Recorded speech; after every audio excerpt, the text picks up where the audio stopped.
BookTube, it's Missy, and today I'm here to share with you guys my favorite fantasies that I own. These were all 5-star reads. I tried to make a list on my handy dandy notebook, and I came to find out that I don't really have a lot of like straight fantasy. It's more like fantasy paranormal or fantasy sci-fi. So these are, for the most part, straight fantasy that I highly recommend. And yeah, let's get started. The first one I want to talk about is Stardust by Neil Gaiman. When I first saw this movie, I thought it was so cute, and I love Claire Danes, so definitely wanted to watch a movie where she was a star. But then after I read the book, I realized that the movie is not as good as I remembered. Like, of course I like Michelle Pfeiffer and I like Claire Danes, but it was kind of campy at the same time, but also a little sweet. But this book is so good, and I loved it. And Neil Gaiman narrates this book, so if you listen to it on audio, you get to hear his lovely voice. Absolutely loved this book. It's about a boy who lives in a town that has a wall that like partitions the town and the fairy world, and everybody in the town knows that if you cross that wall you will go into fairyland, but they also pretend that they don't believe in that until it's the day that they're allowed to cross, because then all of the fairyland creatures have this huge not circus, it's like a gathering where they have food, entertainment, music, like a festival or something, but they do it right at the edge of that stone wall. And so everyone in the town is able to cross over for one night and mingle with the creatures, and then they come home. Otherwise, I think you are stuck there, but there's guards that don't allow you to cross, that have to watch this breach in the wall every day forever. Anywho, our main character goes through the wall during that one night that he's able to, and meets a girl on that side, and falls in love with her. And then he decides that he's going to come back, which he does, and then later on he can't be with that girl, so later on he marries somebody else, and then they have a baby, and then that baby falls in love and decides that he's going to catch a star for his one true love that goes to school with them. And he sees a falling star, and he runs through the wall to go find this falling star. And then when he gets there, he finds out that the star is a human, and he doesn't know what to do with it now, because he can't bring like a human over the wall to his pretend girlfriend. It sounds so stupid, but it's really cute. I loved it. Definitely pick this up. And then we have one more Neil Gaiman book, and that is The Ocean at the End of the Lane. This one I really want to reread. It's really short, and I read the my like review of this on Goodreads, and I thought, oh my gosh, I completely forgot everything that happened in this book. But when I first read it, I was so amazed by it, I gave it 5 stars. And basically it's about a boy who meets time. There's 2 sisters and like 2 older women and then a little girl, and they're all time, or they're all part of time. And it's like a coming of age kind of book where you learn about love and death and how time works. And I really enjoyed it, but now I want to read it again. That way it's more fresher. I need more of this. So if you haven't picked up Neil Gaiman, he does write a lot of fantasy, but maybe keep trying to find one that you like. I know some people don't like his longer works like American Gods, or maybe you don't like Coraline, or you don't like the Graveyard book, but this one's really good because it's in the middle. It's a fantasy, but it's also kind of like a magical realism, so it's not so fantastical, if that makes sense. Pick it up. It's good. All right. The next book I want to talk about is Every Heart a Doorway by Shannon McGuire. I started reading this series this year, I believe. I finished the first and second book. I own the third. I need to finish that one. But this is great. This is about a bunch of kids that are living in a house for wayward children. Basically, well, isn't that the... I think that's the title of the series. The Wayward Children. I could be wrong. But anyways, all of the kids that live in this house are suffering from not being in their fairy tale world. So let's backtrack. For instance, our main character is very depressed because she used to live in like a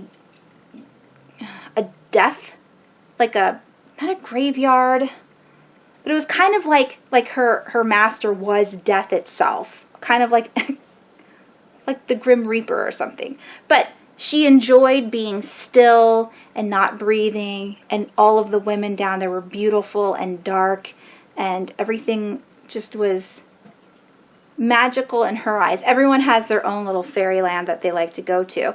So the other kids also had, like, one's a prince and one was a fairy, and so all these different kinds of fairy tale realms these children used to live in, and they have lost their ability to go to that world anymore.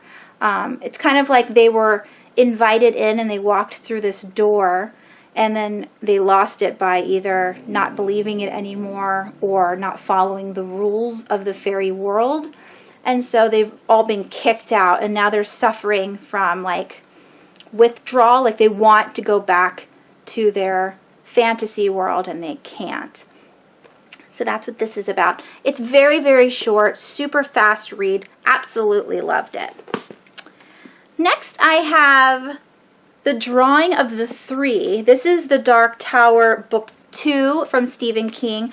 You guys know how much I love the Dark Tower series total, and I'm at the end of the 7th book.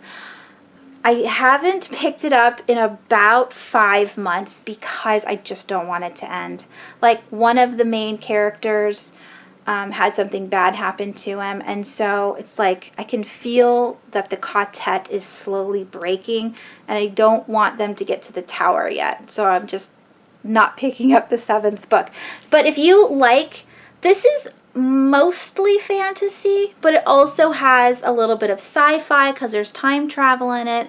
There's a little bit of Western because our main character is a gunslinger. There's a little bit of everything. This is a mixed genre series, and I just think it's so, so good. The characters are amazing. They have a lot of growth throughout the books. They become one. I mean, of course, they're all their own people at the beginning and they hate each other, and then they slowly start becoming a family, and it's just really, really good. And this is when it starts. Book 1, a lot of people don't like it because it like starts in the middle of the gunslinger's story and it doesn't make a lot of sense. But once you get to the second one, the world builds from there, and then you are really sucked into the series. So I know that you need to start with book 1 because otherwise it wouldn't make any sense, but I would bypass, like read it quickly and then get to book 2 because you'll love it. I promise you. You'll love the whole series if you can just finish the first one and then finish the second one. I know a lot of people are like, you can't read books like that, but I promise it's worth it. The next book is Alice in Wonderland, or Alice's Adventures in Wonderland by Lois Carroll. Classic. I love Alice in Wonderland, and my love started with the Disney movie back when I was really small. And I've always loved Alice in Wonderland. That was my favorite Disney movie growing up. And it's funny because I never ever read the original. And then 2 years ago, I finally picked it up, and I love it just as much as I have always loved it. And now, of course, I love retellings as well. But it's such a whimsical, fun, crazy, weird story, and Yeah, it's the best. Then we have Howls Moving Castle by Diana Wayne Jones. I didn't even know this existed. I didn't know that this was a book, and then my friend Sylvia bought it for me and sent it to me for my birthday, and I couldn't stop smiling. The entire book, I was smiling from ear to ear. This is a great Studio Ghibli movie. If you haven't read the book, it's 10 times better than the movie. It's so, so good. I loved it. I love all these books, obviously, but I really, really liked that one. I was talking about this to my son today, too. So I figured after I'm done reading the one that I'm reading to them right now, which is The Martian, I'm going to pick this one up and read it to them again. And then I have another, like, Alice in Wonderland. This is a retelling. This is called Splintered by A.G. Howard. She has an entire trilogy. So we have Unhinged and Ensnared, and then a whole book of, like, novellas. This is called Untamed.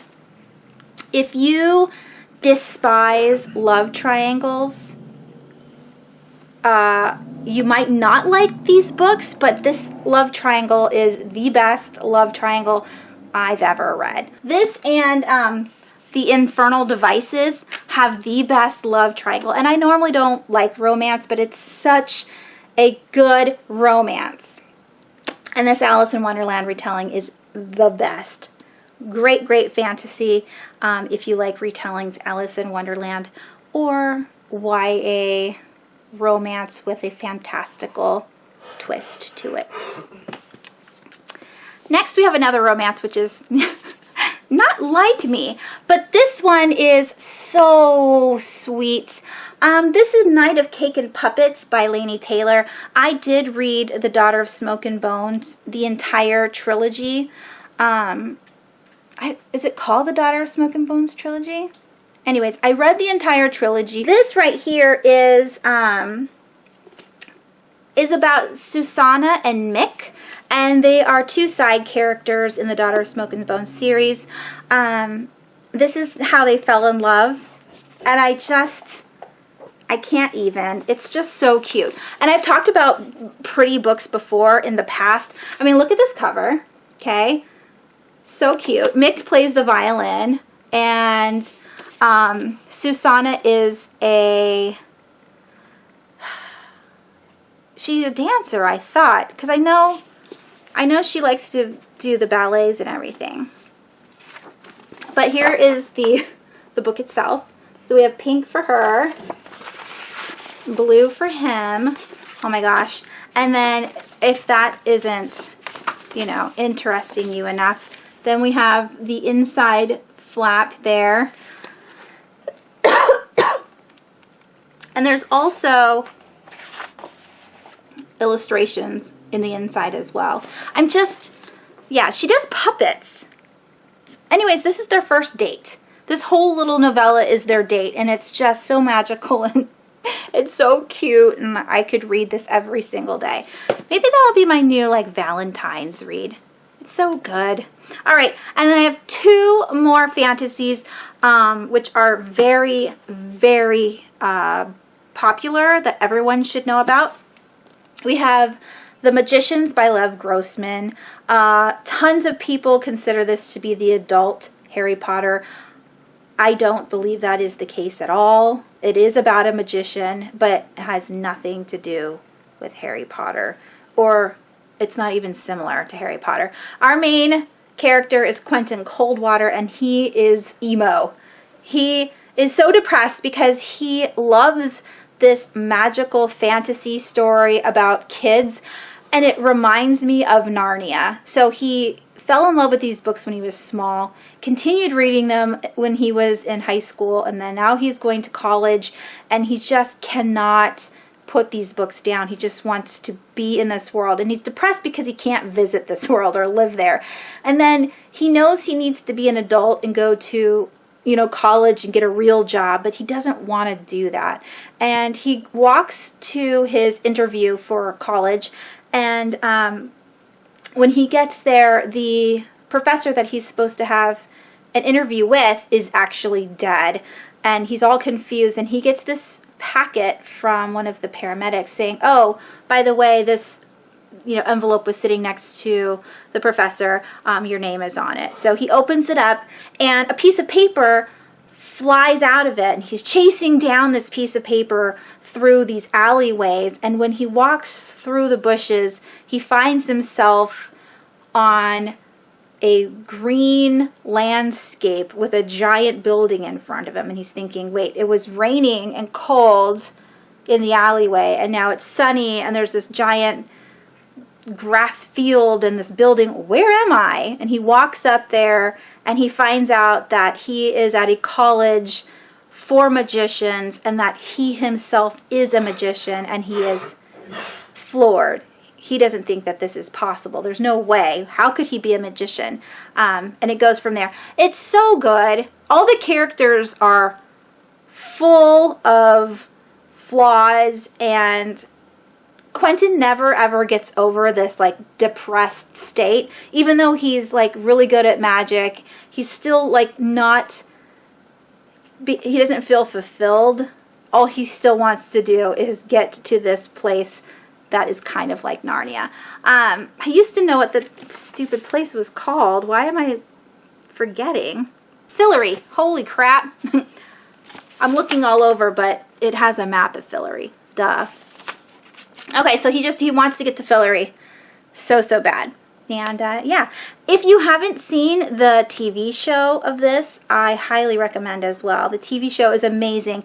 It goes a little bit off topic from the main book, but Lev Grossman was on set when the TV show was being made, and he helped push it into a different path because, it's for TV. Right now they're on their 3rd season, or they've finished their 3rd season. I can't remember.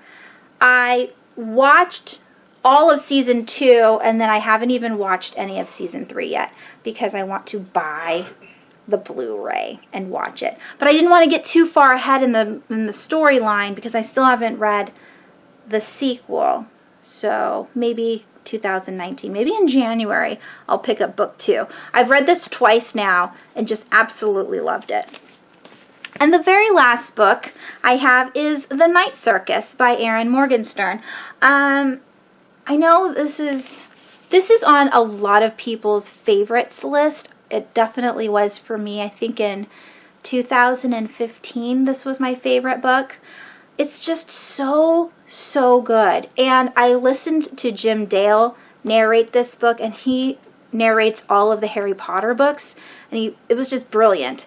I fell in love with his voice. I fell in love with the story. Then I definitely had to own the hardcover because this book is gorgeous. You know what I'm saying? It's just amazing. There's the inside. But basically it's about 2 kids who are betrothed to each other, not for marriage, but for death. There is 2 masterminds on each side. They are they're not magicians, illusionists. They are master illusionists, and they are teaching these 2 children to be their apprentices. And the whole part of the betrothed is that they have to grow up and learn as much as they can, to that way they can have a major duel when they're adults. And it all follows a night circus. So there's a train that drops off this night circus in all these different towns and all these different countries. And the night circus is like every other circus. You go in, you see acrobats and all these different kinds of shows and tricks and so forth. But it's magical. And I just really enjoyed this one. So good. The illusions are amazing, and I love all the different characters. There is a transition between like time frames where we go from one character to another, and those transitions are really good too because they're actually speaking to us, the readers, like as if we are walking through the night circus. So yeah, I didn't realize that this had like a slippery part and the rough part. The hand is rough. I like the feel of it. Anyways, yeah, let me know down below what your favorite fantasy is. I Don't read much fantasy because high fantasy, epic fantasy, all of those things really scare me. I did read The Fellowship of the Ring a really long time ago, and it was so time consuming and it boggled my mind. Like I was having a hard time focusing on it because there's so many different names and places, and the only reason I was able to get through it was because I watched the movies first, so I was familiar with the names and the towns and all that stuff. So yeah, let me know down below what you think is a good fantasy. Maybe I will pick it up in 2019. And then let me know if you've read any of these and which ones were your favorite. That is it. I hope you guys are doing well. I hope you guys have a wonderful rest of your weekend, and I will talk to you soon. Thanks for watching. Bye.